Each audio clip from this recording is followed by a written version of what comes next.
Hi everyone, this is Srihari.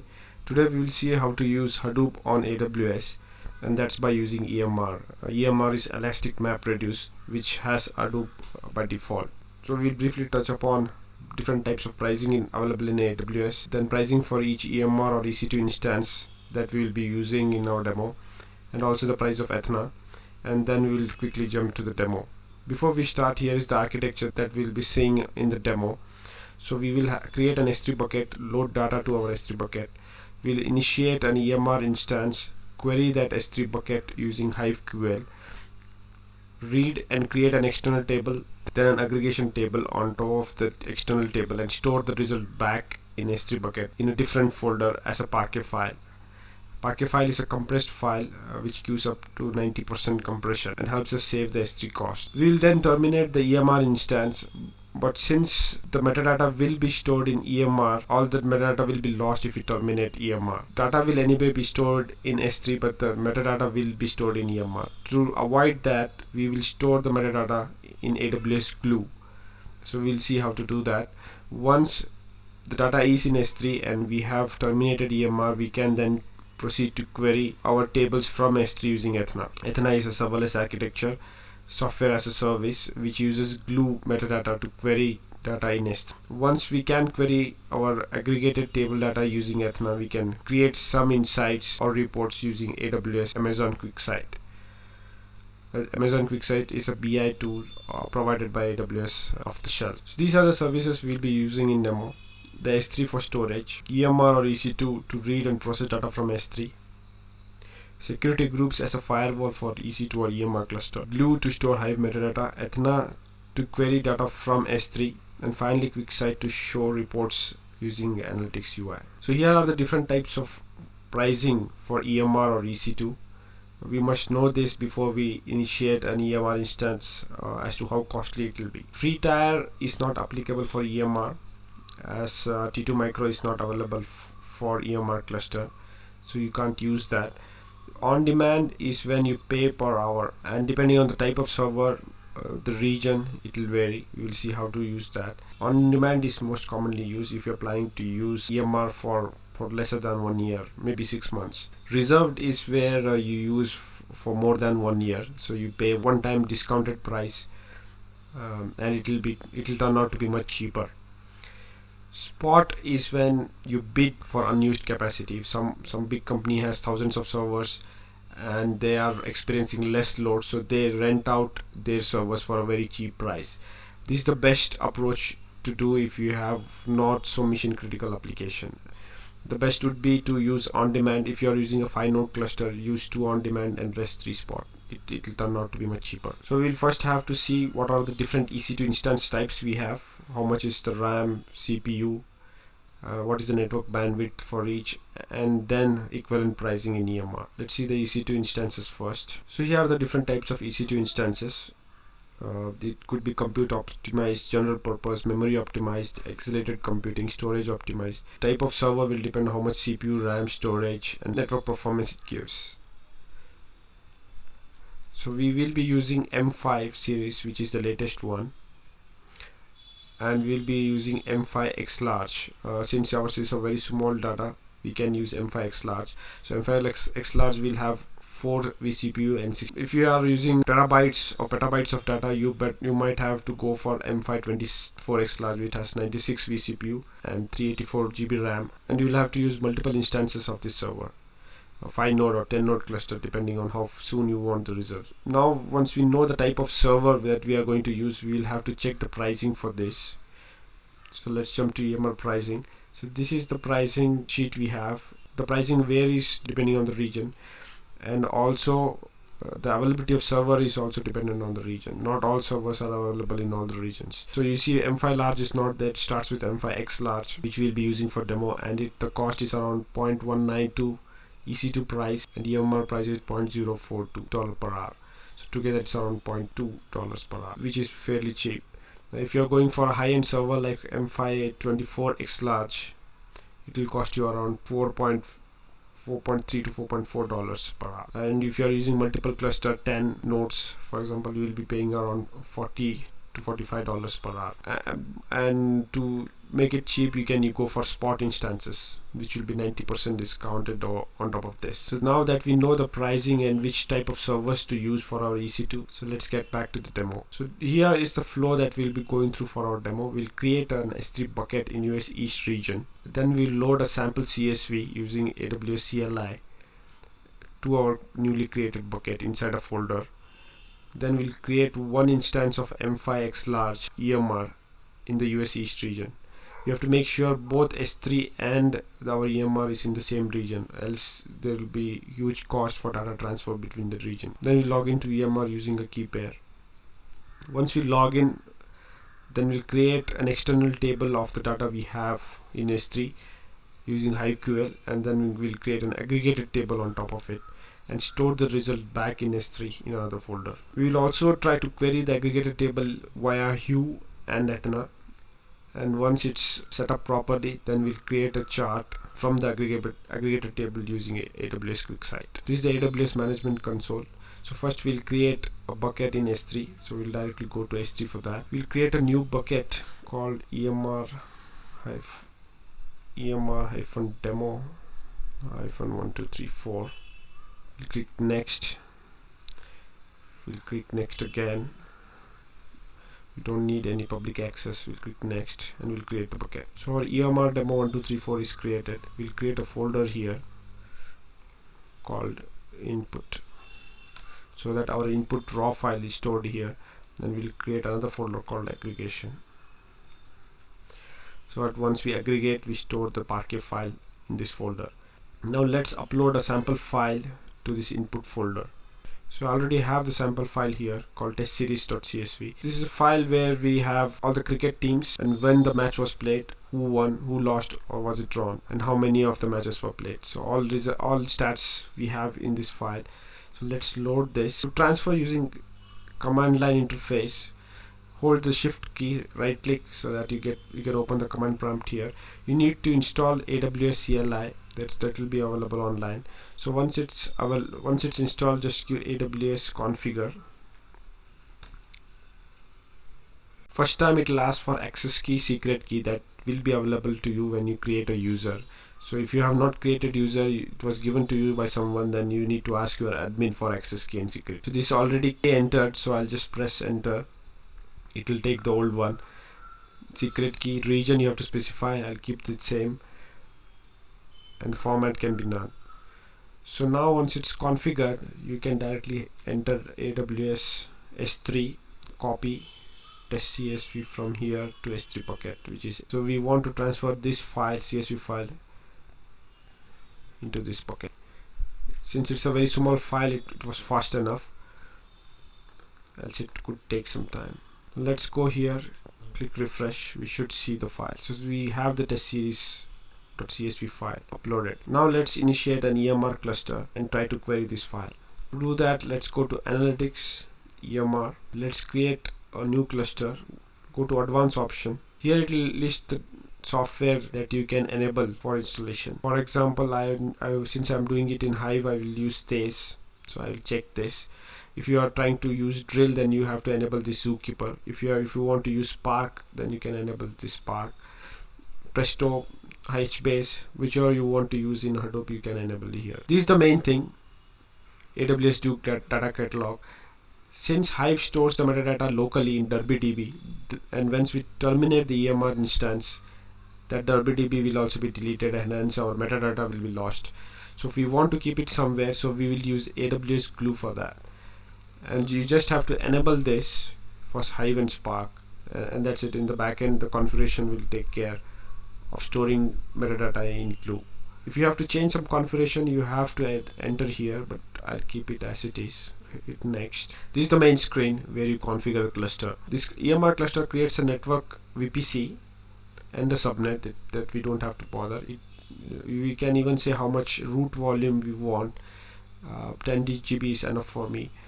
And this is the main thing where we specify the master and cluster node. So master node has to be minimum 1. The one install is already there. We can change the type of server from M5X large to any other server here that's specified.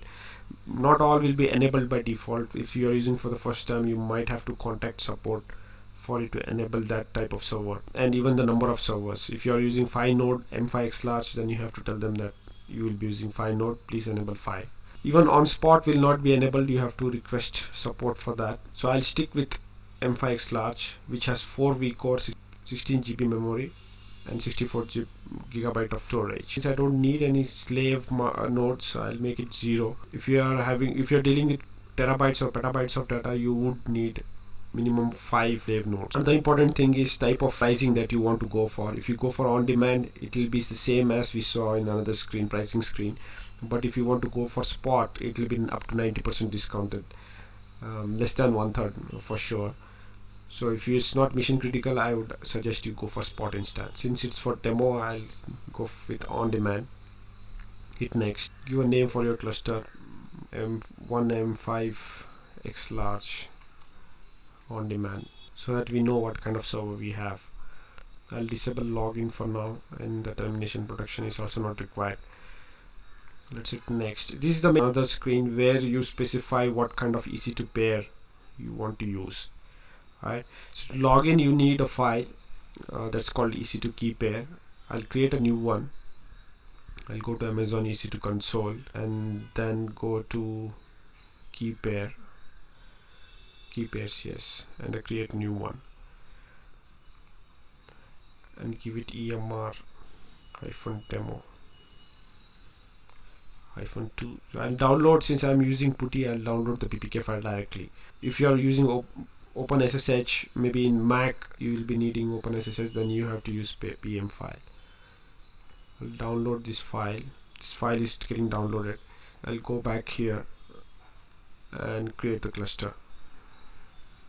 So before that, I have to make sure I've select whatever key pair I have created so that I can log in with this. Alright, this cluster is getting created. It says starting. We have to wait till it says waiting. It will give us a public DNS and all the UI connection. One more thing we have to note here is the security group, which is the firewall. If you're doing it for the first time, you will have to enable SSH port and other ports that you want to use here. So click on that. We'll do only for master node. We don't need for slave node. We do it for master. So click on this, click on inbound, and here click on edit and add any port that you want to use. One thing you want to add is port 22 SSH, and another thing is 8888, which is the Hue URL. Since these both are added, I'll not do anything. So you have to give it anywhere if you want to be accessed from any computer, or if you want to be accessed only from office, then you better give a custom IP range. Once you change it, click save. That's it. You don't have to worry about slave. We will not be accessing any slave node directly. So once the firewall is also set, we'll go back to here. So we have got the public master DNS and other services are still getting enabled.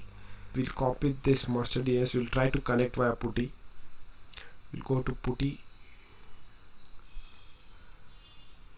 give this IP address, go to SSH. So here authentication, you have to click and give the PPK file that we created just now. So EMR demo 2 is what we created. We'll try to open this. It's a passwordless login. The username by default will be Hadoop. That's it, we are logged in.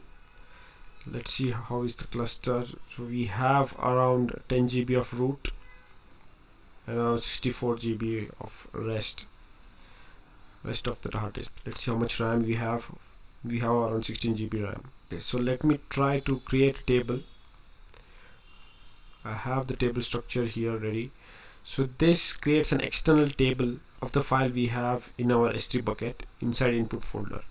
Since first line is header, we'll skip that, and it's delimited by comma. So the file has these columns that we have marked here. So before that, we'll create a database called demo, and we'll create this test series stats table inside this database demo. Using Athena also you can create external table, but you can't create a normal table. So I'll copy this,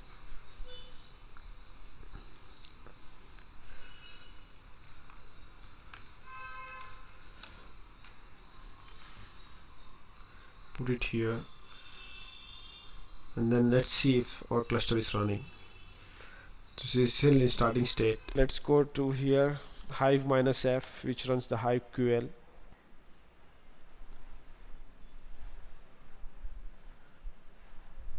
So the external tables is created. We can go here, AWS glue, refresh and see if it's visible. Yes, so demo is database and the table name is test series stats. This is an external table with location here. Now we'll create another table, aggregation table on top of this, and let's do that on Hue instead of the backend.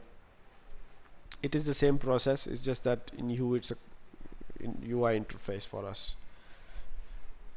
First time we have to give a username and password. That will be set as the username password for this UI for everyone. So you see it runs at port 8888, and you have to enable this in the inbound of the security group, otherwise you will not be able to connect to this UI. And we have the test series here, so I can go click here, select from demos test series, limit 100. It should list us all the values. It's running now. Yeah, so here it is. We can see all the columns. So let's create an aggregation table on top of this with reduced value so that we can use that table to show an insight. So this is the aggregation table called test series ag. It only has team, opponents, the matches,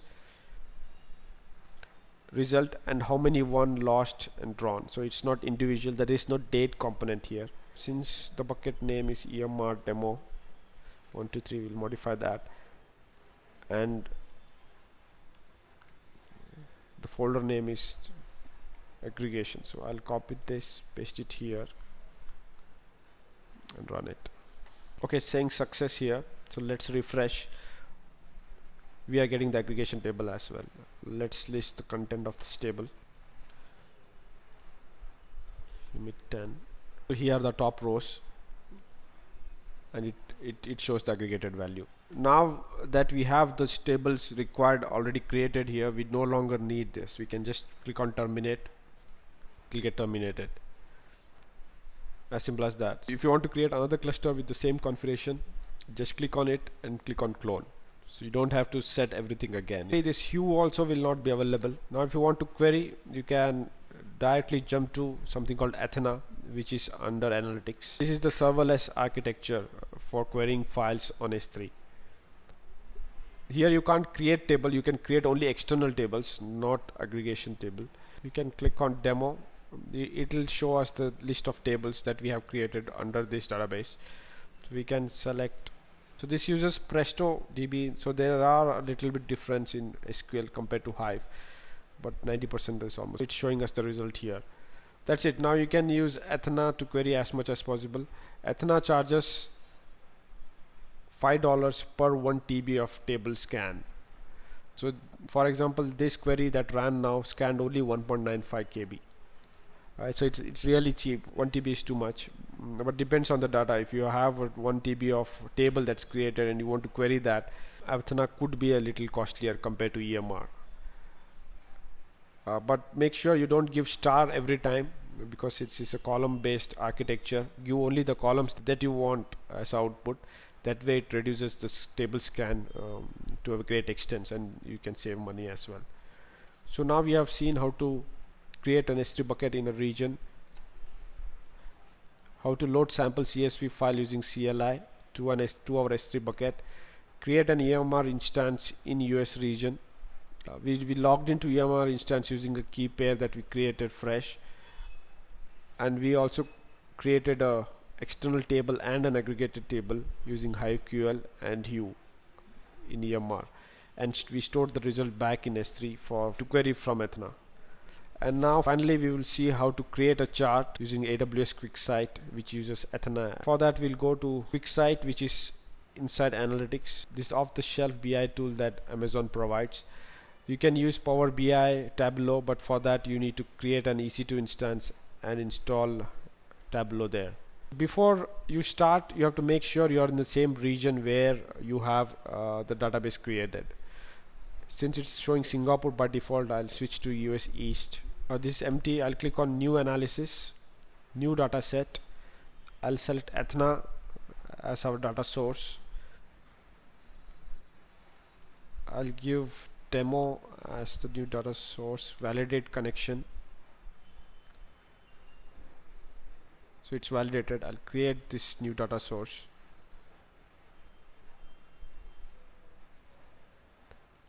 So it should list us all the database that we have created till now, and the corresponding table. I'll select the aggregation table. I will directly query the data and not store in Spice. Spice is something QuickSight provides, I believe up to 1 GB of data. It provides for free. After that you have to pay. So let me query directly and click on visualize. It shows the columns here in the field list, and you can select the type of chart you want to see. I'll select this bar chart, and I'll add opponents as y-axis,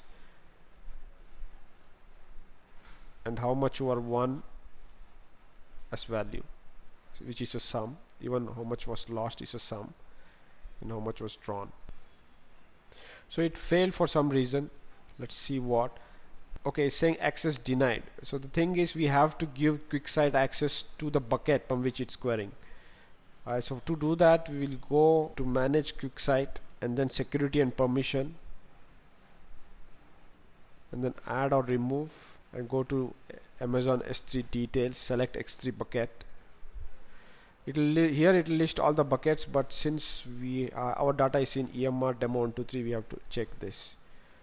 And you can give write permission also if you want, but right now there is nothing to write. I'll say finish, update. We have given the permission to the bucket. So let's see, let's run again. Yes, now we can see the value. As simple as that. You can create multiple charts here, drag and drop, select the columns you want to display, and you will have a beautiful dashboard. One good thing about QuickSight is this capture option. It captures the whole thing as a video, so that in demo you don't have to create again. You can just run this video. Right? You can create more dashboard, more charts, and explore it yourself. So that's it about the demo. There are a few best practices that you want to follow. One is make sure all the services are running in the same region, else the data transfer charge will be huge. Right. So first make sure whether all the services that you want to use are in the same region. For example, QuickSight is not in all the regions. It's only in 5 or 6 regions, so you might want to use that region itself. Load tar data to S3 so that it loads faster, and you can untar those using an in-situ instance. Right, and use spot instance to reduce cost up to 90%. Move the tar file once it's loaded and aggregated to S3 Glacier or one zone infrequent access to reduce the cost. Use Athena to query the table if the size is less than 500 GB, and if it's more than 500 GB, use Hue on EMR. That will turn out to be much cheaper. So that's it. If you have any query, feel free to reach out. Thank you very much.